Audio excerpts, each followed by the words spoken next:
Phone చేసి నాని అని ఎన్నో మాటలు మాట్లాడేది. సెల్లులు ఆడద్దు నాన్న అంటే సెల్లులు ఆడేది. ఇప్పుడు బచ్చోన్ స్కూల్కి వచ్చిన కాంచి ఒకసారి ఫోన్ కూడా చేస్తలేదు, సెల్లులు కూడా ఆడతలేదు.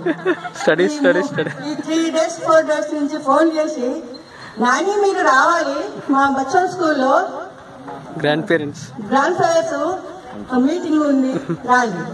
తాతయ్య వస్తాడు అని అంటే తాతయ్య ఒక్కడే కాదు నాని నువ్వు కూడా రావాలి.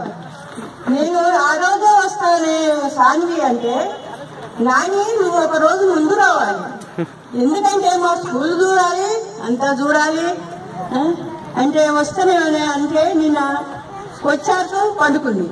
నాని నిన్న వస్తానో రాలేదు అని అంటుంది. అంటే నేను వచ్చాక నువ్వు వండుకున్నావు నాని అంటే అమ్మ నన్ను లేకపోతా అంటుంది. లేచిన మరి మీరు స్కూల్కి వెళ్ళారా? అయ్యా మా మేడమ్స్ అన్నారు కదా 10కి అని చెప్పారు, మీరు ఇంకా 9:50 అవుతుంది ఇంకా పోతుండలేరు అని. అప్పుడు మళ్ళీ తను తయారు చేసి మమ్మల్ని వెళ్ళినంగా వాళ్ళ డాడీని తాతయ్యను నానమ్మను స్కూల్ కాడికి తీసుకెళ్ళు అని చెప్పింది. కొత్తగా స్కూల్ నుంచి మేము వచ్చినట్టు అయింది మాకు ఇన్ని సంవత్సరాలకు మా మన్మరాలతోటి.